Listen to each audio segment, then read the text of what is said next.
Assalamualaikum warahmatullahi wabarakatuh. Selamat pagi anak-anak kelas 4A. Sudah siapkah kalian belajar hari ini?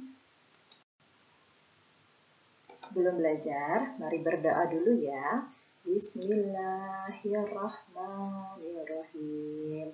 Raditu billahi rabba wa bil islami dina wa bi Muhammadin nabiyya wa rasula.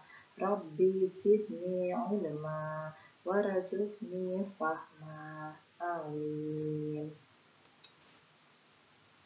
Hari Selasa ini kita memasuki tema 7, subtema 3, pembelajaran 2. Pelajaran pertama yang dibahas adalah SPDP dengan materi karya seni rupa teknik tempel. Yang kedua adalah bahasa Indonesia dengan materi menceritakan informasi baru dalam teks bacaan.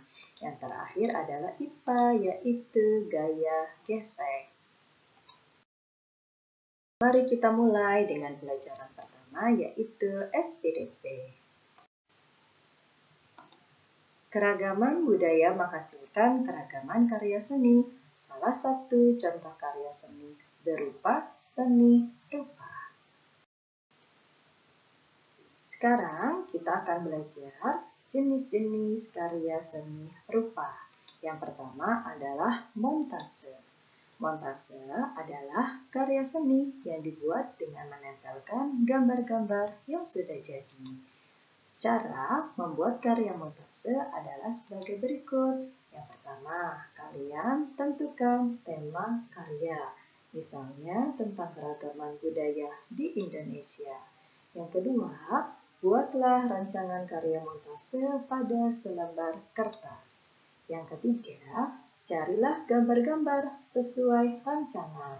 Gambar-gambar tersebut bisa kamu peroleh dari buku bekas, majalah, atau koran bekas. Langkah berikutnya, guntinglah gambar-gambar yang telah kamu peroleh. Selanjutnya, rekatkan potongan gambar-gambar pada kertas sesuai rancangan. Yang terakhir, jika perlu, lengkapi gambar dengan menggunakan pensil, lalu warnailah. Dan ini adalah contoh dari karya seni rupa montase. Karya seni rupa teknik tempel yang kedua adalah kolase. Kolase merupakan karya seni rupa 2 dimensi yang menggunakan berbagai macam paduan bahan. Cara membuat karya kolase sebagai berikut. Pertama, buatlah gambar pada selembar kertas sesuai tema yang dipilih. Kedua, siapkan bahan untuk kolase, misalnya kertas, kain, kayu, atau biji-bijian. Langkah ketiga, potong-potong bahan kolase, kecuali untuk biji-bijian. Langkah terakhir, tempelkan potongan-potongan bahan pada gambar. Berikut ini adalah contoh karya seni rupa kolase. Yang ketiga adalah karya aplikasi. Karya aplikasi dibuat dengan menempelkan suatu bentuk dari bahan tertentu. Untuk cara membuatnya adalah pertama, siapkan bahan untuk aplikasi.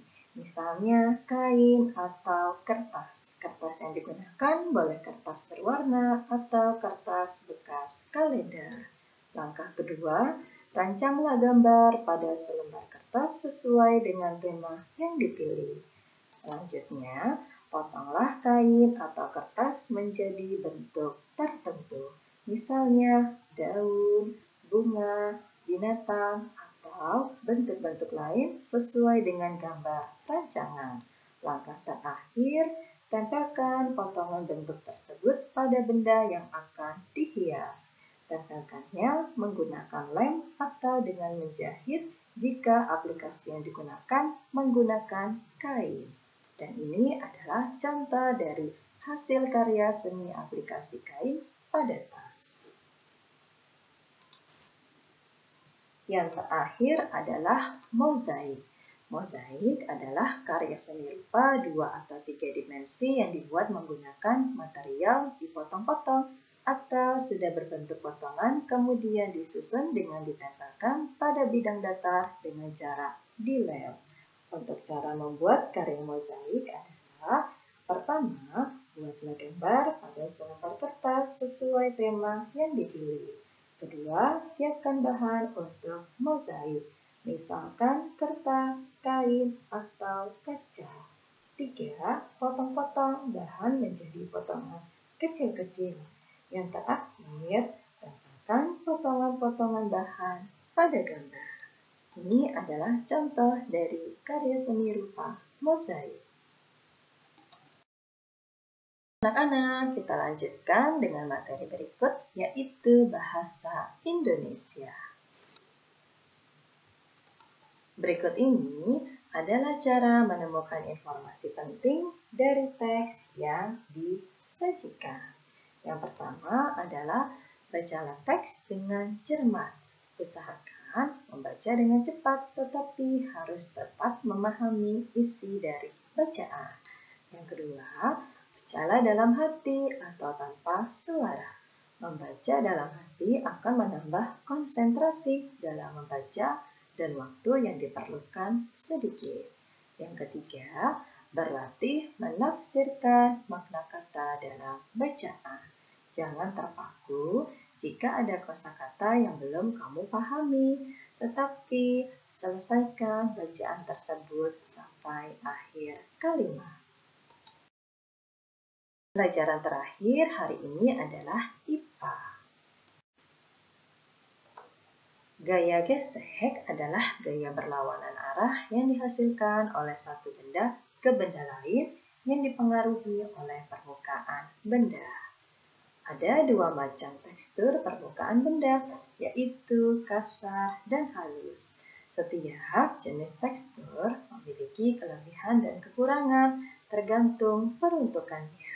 Kaca yang bertekstur halus bermanfaat supaya dapat memantulkan cahaya lebih baik. Sebaliknya, bahan kendaraan bertekstur kasar bermanfaat agar tidak mudah tergelincir. Semakin licin permukaan suatu benda, semakin sulit benda tersebut untuk dipegang. Sebaliknya, benda mempunyai permukaan kasar semakin mudah untuk dipegang. Berikut ini adalah cara memperkecil atau memperbesar gaya gesekan. Yang pertama, pemberian pelumas atau oli pada roda atau rantai sepeda agar gesekannya dapat diperkecil. Yang kedua, penggunaan kayu yang berbentuk bulat untuk mendorong benda agar lebih mudah. Apabila kalian mendorong meja atau lemari yang cukup berat, maka digunakan gelondongan kayu agar gaya gesekan yang terjadi dapat diperkecil. Yang ketiga, penggunaan pul pada sepatu pemain bola. Hal ini bertujuan agar gaya gesekan dapat diperbesar sehingga pemain bola tidak tergelincir pada saat berlari dan menendang bola. Yang terakhir, membuat alur-alur pada ban mobil atau motor.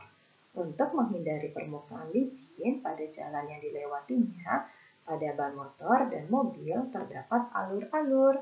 Alur-alur ini bertujuan untuk memperbesar gaya gesekan antara ban dan permukaan jalan. Manfaat dari gaya gesek adalah sebagai berikut. Yang pertama, benda dapat mudah dipegang karena adanya gaya gesek. Yang kedua, ban mobil dibuat dari bahan karet dan permukaannya beralur-alur agar tidak tergelincir. Ketiga, rem digunakan untuk menghentikan sepeda atau kendaraan bermotor. Keempat, amplas digosokkan ke permukaan kayu agar halus. Terakhir, gergaji digosok-gosokkan pada kayu agar mudah terpotong. Setelah tadi manfaat yang kita pelajari, selanjutnya adalah kerugian dari gaya gesek. Pertama, menghambat gerakan. Gaya gesekan menyebabkan benda yang bergerak akan terhambat gerakannya. Adanya gesekan antara ban sepeda dengan aspal membuat kita harus mengayuh sepeda dengan tenaga yang lebih besar. Hal ini menunjukkan bahwa gaya gesekan menghambat gerakan suatu benda. Kerugian kedua, menyebabkan aus. Ban sepeda kita menjadi gundul atau sepatu yang kita pakai untuk sekolah, bagian bawahnya menjadi tipis, diakibatkan oleh gesekan antara ban atau sepatu dengan aspal. Jadi, gesekan menyebabkan benda-benda menjadi aus. Anak, untuk materi hari ini sudah selesai. Dilanjut dengan tugas tema. Tugas tema pertama, SBDP. Kalian jawablah ketiga soal berikut dengan tepat. Tugas kedua, bahasa Indonesia. Anak-anak kelas 4A, sebelum menjawab soal, kalian baca terlebih dahulu teks berikut. Percantik dekorasi ruang tamu dengan sandi mozaik. Dibaca dengan saksama. Berdasarkan teks yang tadi kalian baca, carilah informasi baru yang telah kamu peroleh. Tugas yang terakhir adalah IPA. Ayo kerjakanlah soal berikut dengan tepat. Ada 5 soal yang harus kalian jawab. Anak-anak, selesai sudah untuk pembelajaran kita hari ini. Sampai jumpa besok. Wassalamualaikum warahmatullahi wabarakatuh.